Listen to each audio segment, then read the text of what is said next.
حکومتی اتحاد میں شامل ارکان اور جماعتیں خود بھی تسلیم نہیں کر رہے کہ وہ جیتے ہوئے ہیں، اور میاں نواز شریف صاحب تو اس وقت سیٹ اپ سے باہر دکھائی دے رہے ہیں، وہ حکومت میں کسی جگہ کے اوپر دکھائی نہیں دے رہے۔ تو اس لیے بھی میاں صاحب کو ایک یہ گلا شکوہ ہے، اور وہ اب اپنے اس نیریٹو پر آ کر کچھ گیو اینڈ ٹیک کرنے کی کوشش کریں گے، لیکن اپنے نیریٹو کو بحال کرتے کرتے ہوئے وہ اپنے بھائی کی حکومت کے لیے کتنی مشکلات پیدا کریں گے، اس کے اوپر بہت سی سوچ بچار ہو رہی ہے۔ لیکن بہت سے ان کے قریبی حلقوں کا بھی یہ کہنا ہے کہ کیونکہ شہباز شریف صاحب شروع سے ہی یہ کہہ رہے تھے کہ میں اسٹیبلشمنٹ کے قریب ہوں، اسٹیبلشمنٹ ہمارے ساتھ چلنے کے لیے تیار ہے، اگر میاں صاحب کچھ عرصے کے لیے پیچھے ہو جائیں تو ہم ملک کے اندر حکومت کرتے ہیں اور معاملات اگر سدھار لیتے ہیں تو پھر ہماری ساکھ سیاسی جو ہے بحال ہو جائے گی اور سارے کنٹرول چیزیں ہم کر لیں گے۔ لیکن وہ ساری کی ساری چیزیں بھی ہوتی ہوئی دکھائی نہیں دے رہی، تو اس لیے میاں صاحب جو ہے کہ اس وقت یہ کرنے جا رہے ہیں۔ دوسرا معاملہ کہ کیا قاضی فائز صاحب کے لیے دوہرا امتحان کیسے ہوگا، کہ اس وقت ایک یہ بھی بڑی پختہ رائے پائی جاتی ہے لیگل فرٹرنیٹی کے اندر بھی اور سیاسی حلقوں کے اندر بھی، اور ایون اسٹیبلشمنٹ کے بھی کچھ حلقوں کے اندر، حکومتی حلقوں کے اندر بھی،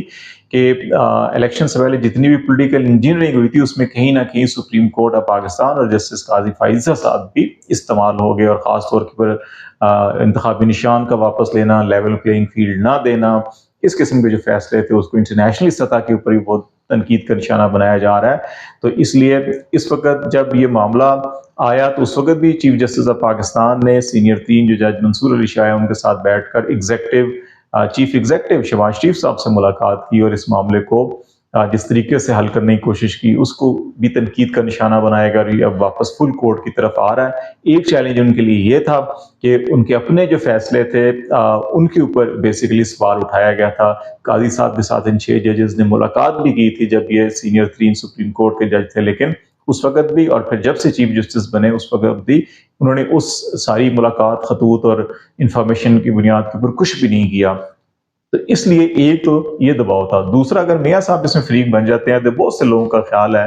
کہ یہ ساری کی ساری جو پولیٹیکل انجینئرنگ کی گئی تھی وہ بیسیکلی میاں صاحب کو فائدے کے لیے کی گئی تھی، لیکن 8 فروری کو عوام نے جو اپنا فیصلہ دیا وہ اس کے بالکل ریورس تھا، جس کی وجہ سے نواز شریف صاحب کو نقصان ہوا اور وہ بیک فٹ کے اوپر وہ چلے گئے۔ تو اس لیے اب اگر نواز شریف صاحب فریق بن کر آ جاتے ہیں، ایک طرف اسٹیبلشمنٹ ہے، ایک طرف اس سارے پولیٹیکل انجینئرنگ کے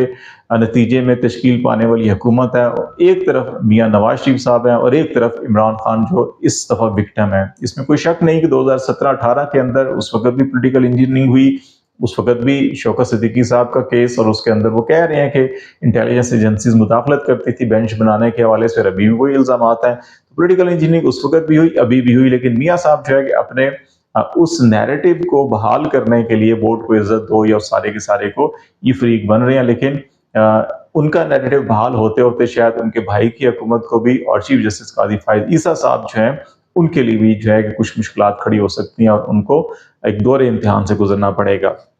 دوسرا معاملہ کہ کچھ اتحادی جماعتیں، جے یو آئی بڑی اتحادی جماعت تھی، پی ڈی ایم کی سربراہ جے یو آئی تھے مولانا فضل الرحمان صاحب، الیکشن کے بعد جو کچھ ہوا وہ اس حکومت سے الگ ہوئے، منانے کی کوششیں کی گئی، ابھی بھی رابطے چل رہے ہیں۔ چیئرمین سینٹ کا الیکشن ہوا، اس وقت بھی ملاقاتیں ہوئیں، جے یو آئی کا وفد جو ہے وہ مبارکباد دینے بھی گیا یوسف رضا گیلانی صاحب کو، لیکن ابھی تک جو ہے کہ وہ عید کے بعد وہ بھی جو ہے کہ ایک عوامی تحریک کا اعلان کر چکے ہیں۔ دوسری طرف یہ 6 جماعتیں جنہوں نے عوامی تحریک کا اعلان کیا ہے،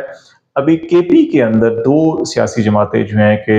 اے این پی اور قومی وطن پارٹی، ان کی لیڈرشپ جو ہے کہ اس چیز کا اظہار کر چکی ہے کہ اگر اس تحریک کے اندر صوبائی جو حقوق ہیں، چاہے وہ مالیاتی ہیں، سیاسی ہیں یا آئینی حقوق ہیں، اس حوالے سے اگر کے پی کی حکومت یا یہ جو اتحاد جو ہے کہ یہ کوئی پروٹیسٹ کرتا ہے یا وفاق کی طرف لانگ مارچ کرتا ہے یا وفاق کے اوپر دباؤ بڑھاتا ہے تو وہ بھی اس کا حصہ بن سکتے ہیں۔ تو اس وقت اے این پی اور قومی وطن پارٹی جو ہے کہ وہ حکومتی اتحاد کا حصہ ہیں، وہ سپورٹ کر رہے ہیں اس حکومت کو، اور اس کی بنیاد کے اوپر اگر وہ الگ ہوتے ہیں تو پھر کے پی کے اندر تو قومی وطن پارٹی اور اے این پی کا ووٹ بینک ہے، اگرچہ وہ زیادہ نشستیں نہیں نکال سکے لیکن پھر بھی ان کی کچھ نہ کچھ اسٹریٹ پاور ہے۔ پھر جماعت اسلامی بھی شامل آلریڈی تحریک انصاف کے ساتھ ہے، تو اس لیے یہ حکومت کے اوپر جو ہے کہ ہر اطراف کے اوپر دباؤ بڑھتا ہوا دکھائی دے رہا ہے۔ اب ایک تیسرا معاملہ جو ہے کہ وہ سوشل میڈیا کا، آپ کو یاد ہے کہ مسلسل تنقید کا نشانہ بنایا جاتا ہے، لیکن سوشل میڈیا ہی ہے جس نے ابھی ریسنٹلی 3-4 بڑے انسیڈنٹ کو بڑا ہائی لائٹ کیا۔ اس میں بھاول نگر کا جو آرمی کی طرف سے تھانے کے اوپر حملہ کیا گیا، اس سے پہلے پولیس کا جو ریڈ تھا اور جو ہوسٹیج بنایا گیا تھا اس گھر کے اندر، وہ بھی سوشل میڈیا کے اوپر چیزیں آئی تھیں۔ اس کو بھی مورد الزام سوشل میڈیا کو ہی ٹھہرایا جا رہا تھا جی کہ دو اداروں کے اندر غلط فہمی تھی، معمولی واقعہ تھا، لیکن اس کو بڑھا چڑھا کر دکھایا گیا یا اس کو ایک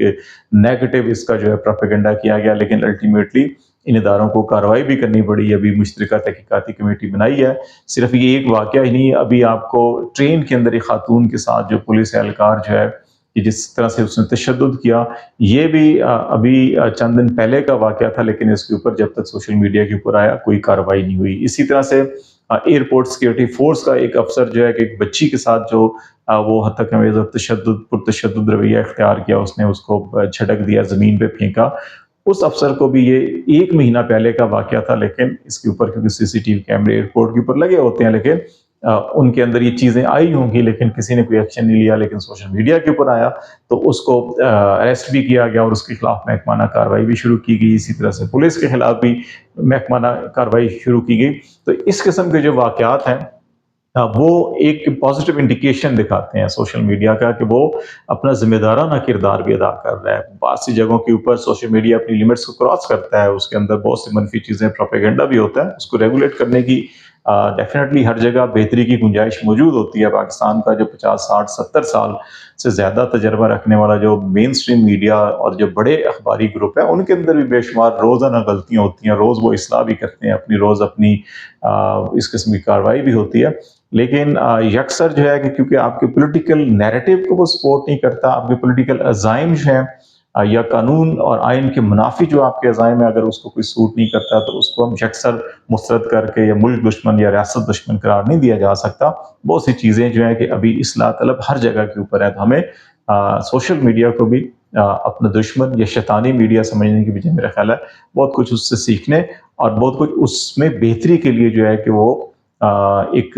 ہمہ جہت قسم کی اور مشترکہ کوششوں سے اس کو کیا جا سکتا ہے، rather than کہ ہم ہر جگہ کے اوپر انتہا کے فتوے دینا شروع کر دیں۔ ہمیں ان سے گریز کرنا چاہیے۔ آج تک کے لیے اتنا ہی۔ خالد شمیل کو اجازت دیجیے۔ اللہ حافظ۔